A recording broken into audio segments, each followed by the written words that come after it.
Hello everyone, I'm Felipe Hoffa, data and AI advocate for Geotab, and today I'm going for a drive with Cristian Ivascu, senior product manager at Geotab, and we're going to talk all about cameras.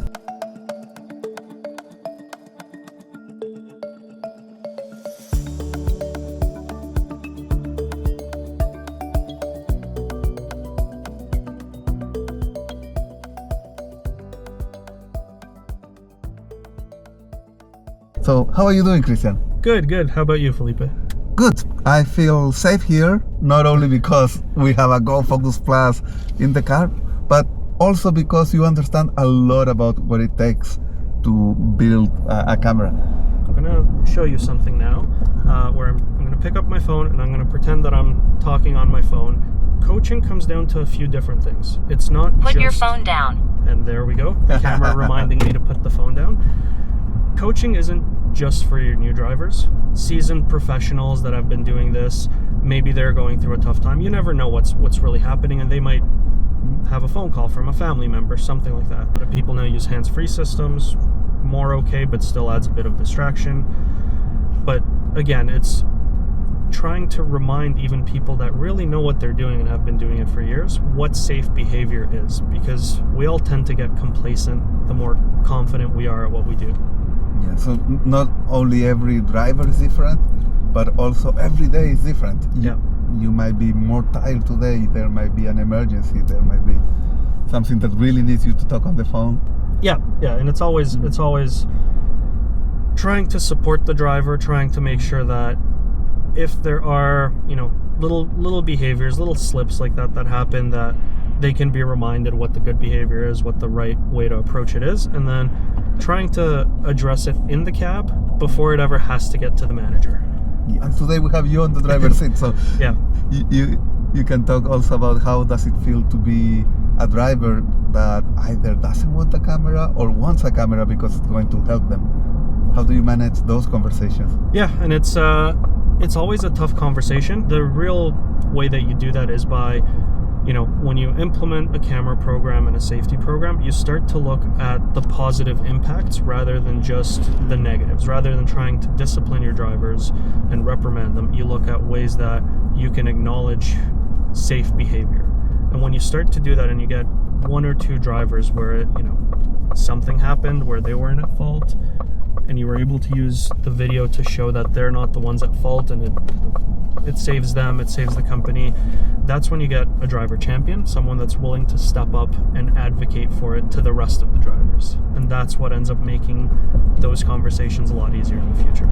Yeah, I don't love when this happens, but this happens so often where a driver would tell you, I wish I had a camera when this happened. A camera would be, if I had been recording, it would have been so useful now. And having seen kind of both sides of it, the driver side and the management side of it, where people are reviewing incidents, things like that, no one has weeks and months to spend there watching what could be called probably the worst version of YouTube of just your average person driving day in, day out. They're only going to focus on incidents, right? Nobody's going to get paid to sit there for 40 hours a week scrolling through video and just seeing that Felipe was doing the speed limit on his drive at the end of the workday, right? They're only going to look at it when there is an incident. So I think it's reinforcing that narrative and letting drivers know we're not there to watch you. One, no one has time to do that. But two, it's there to catch if something happens, and when it does, make sure that we have what we need to back you up. Yes. And what I like about this demo that you just gave us is that you are able to set up if you want these notifications or not. Yes. Yeah. So the notifications can be set up really for a number of different events. So we can do phone usage like I just did. You can have eating and drinking. You can have a ton of other ones out there. But really you can get granular on what you want to turn on, what you want to turn off. When you're managing a larger fleet, you can target specific behaviors that might be a problem with your drivers. Or you can sometimes just turn on certain ones to try and understand, is it a problem? Should we be picking up on this event? And you might want to pick up the event but not notify the driver yet until you have a trend and somewhere, kind of like a baseline to start off. Yeah, you have to move the line between, is this annoying? Is this useful? Yeah. We don't want to be annoying because then people start just turning off the cameras. Yeah, and people start turning off the cameras, they start turning off alerts, or they lose trust in the product. And I think that's really the big priority for us at Geotab, is trying to make sure that we have a product that everyone can trust. Let's talk a little bit about the purchasing decision. There's the Go Focus, which is kind of the basic, we'll call it almost like the entry-level camera. It's road-facing only, there's no microphone, there's no recording in the cab, it's limited on the number of events. We would focus on that as more of a, and yes, the pun intended there. Let's focus on that one. We'll focus on that as the exoneration camera. If something happens and you need that video, right? A collision happens, there's a claim against the driver that they did something they shouldn't have, and you need that footage just to show, hey, the truck was in its lane, it was doing what it was supposed to, everything was there. And for anyone wondering, what we have here today is the Go Focus Plus. The Go Focus Plus, thank you very much. It has forward facing, it has in-cab, it detects a lot more behaviors. We have this real-time in-cab coaching and feedback system, like the little demo you saw earlier with the phone. And this is really when you start to level up in terms of actively coaching your drivers. Yeah, the Go Focus wouldn't be able to look inside the car and see what's happening and react in real time, like it just reacted to the... Exactly. And then there's the Pro, which comes in kind of as the next tier up from that. And you can think of the Pro like a bigger brother to the Plus, where it does all of the same things the Plus does, but it lets you connect more auxiliary cameras. And that would be when you need, 360-degree view around your vehicle to know what's going on. That could be useful in things like a box truck, where you have much bigger blind spots, or things like waste collection. So again, you get into more specific applications that really call for having the additional camera views. What kind of hardware do we have here in the Go Focus Plus? What we have here is what we would call a mid-market camera. And this is kind of your middle of the road. It does a little bit of everything. It has all of the AI functionality for in the cab, so things from eye rubbing, for example, if you get really tired, which it might coach on if that happens repeatedly in a specific time frame. It will have phone usage, eating and drinking, smoking, seatbelt usage, which is another interesting one. A number of other behaviors it can detect, both for the in-cab facing, but also the road facing. So things like tailgating, that's another big one that we believe is related to risk. If I'm tailgating while I'm on the phone and then I slam on the brakes, I'm doing everything wrong at the same time. And we really want our customers to have a way that they can address that with drivers. It's not only about keeping the driver safe, but everyone around them. Yeah.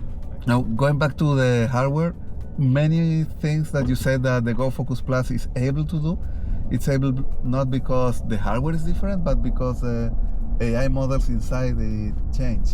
Yes, and that's, I think, one of the big differentiators, which is what happens inside the camera and then what happens in the cloud in the MyGeotab ecosystem, right? I think others have pointed out that there's similar looking cameras on the market, and they all advertise and they all kind of try to sell similar feature sets. The big difference is really in the software and in what we can do with it. So we really strongly believe that we've cut down false positives and false negatives, where we're not missing events that actually happen and we're not flagging events that never happened, to the point where we're building trust with our customers in that software, because that's really where the magic happens. Anybody can take commodity hardware off the shelf, put on a simple AI model, and then try to flag events.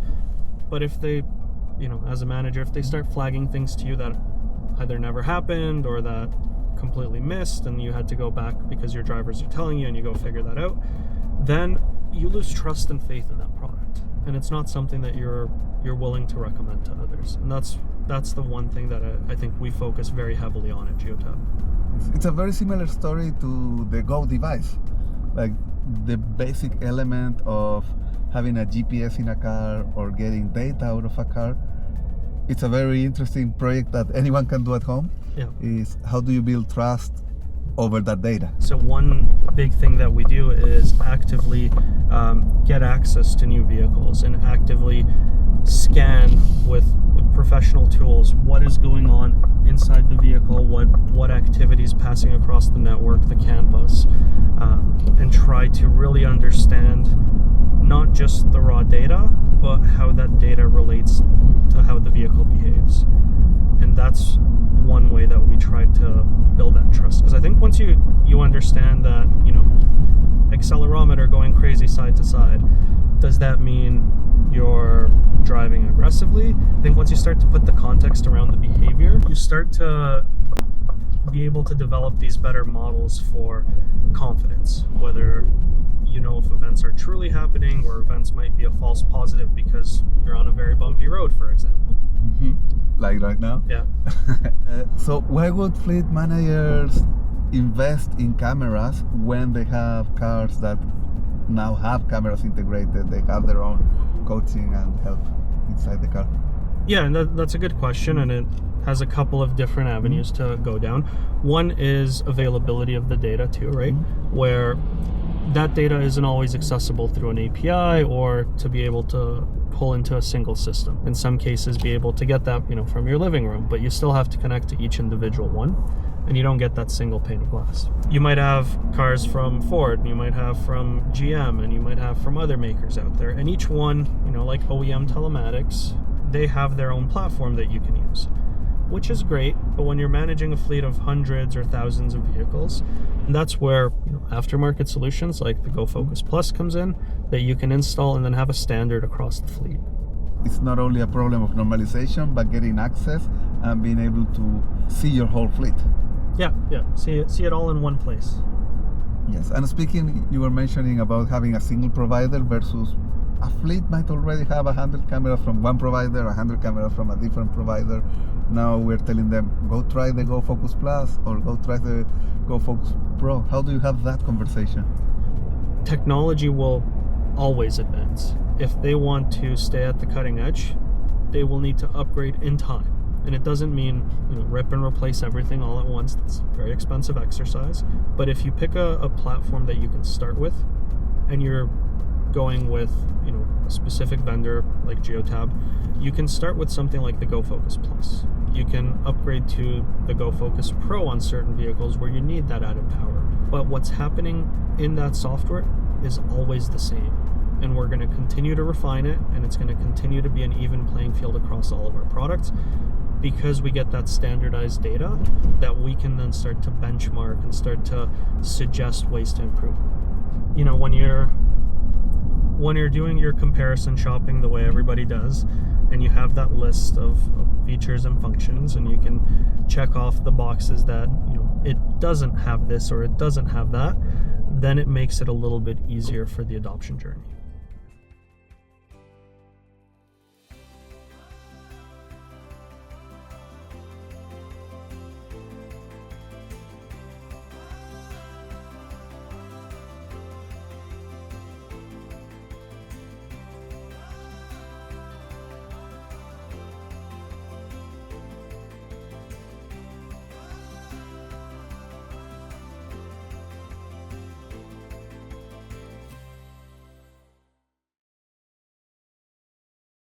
How does the data management happen? Because this camera is recording a lot of what is happening around us inside the car, but that's a lot of data to move through a network. How does that get managed? We don't actually move all of the data across the network. The cameras have, if it's like Go Focus, we'll call it the smaller brother to the Go Focus Plus, that one has built-in memory, so it's not removable. There's no memory card. The Go Focus Plus, the Pro, they have a memory card, a micro SD card. And what happens is most of the recording happens to that SD card, and it's like a running buffer. And with what we have on it, we'll get about between 40 and 60 hours of footage. You can always put a bigger SD card in. When you do that, you want to go with a commercial grade SD card, which tends to be more expensive, but it deals with things like heat, because being in the windshield, you get a lot more heat than you would in a lot of other devices. So that's always interesting, but it records to that loop, and then as we detect events, like when it told me to put my phone down, just that event clip will then upload, because again, whoever's sitting on the fleet management side looking at the cloud platform, looking at MyGeotab, isn't going to sit there watching us drive for hours on end. They're going to say, oh, he was on his phone, let me double check that. He might see the phone event, or she might see the phone event, and then they would send a notification out to the driver as a further after the fact coaching event, where they can say, we've had a conversation with the driver, they know they were in the wrong, just to kind of check off the box that they are aware and it's being addressed. Now when we get back to the office and we assume the role of the fleet manager, how is this trip going to show up on MyGeotab? So on MyGeotab, they'll be able to see, and a lot of it, before I get into that, a lot of it is configurable with level of access and security clearance that they have in terms of what they can and can't see. Everything from, the bread trail on the map to the event videos that we generated when I picked up the phone, when we had some of our other events. So let me double click on that, because configuration and setting who can see what is so important. It is a good point, right? We have, like I mentioned earlier, different user personas, and what a small business owner might just want access to everything because they're the ones driving their truck, or an owner operator the same way. They are the ones who do everything, so they want full access to the system. But in a very large company where there's multiple layers of management and everyone needs access to their, whether it's based on geography or branch location or some other system that they have, everyone has different requirements for access, and we can get very granular in terms of how we can control that. We want everybody to be safe. Cameras can be your friends. Rolling stop. Rolling stop? Yeah, perfect timing on that one.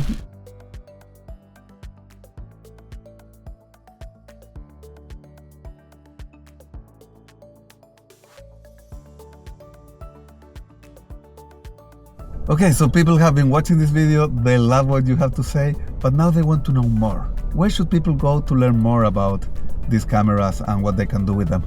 Yep, the best place to start, if you have a reseller or an account manager, that would probably be your best resource to start with. If not, feel free to reach out to our sales team, and then we can have someone from our team get engaged, start to provide information, see what's a good fit, what's not a good fit. Yes, and let me know if you would like another video with more people from Geotab doing more demonstrations and going deeper into this workflow.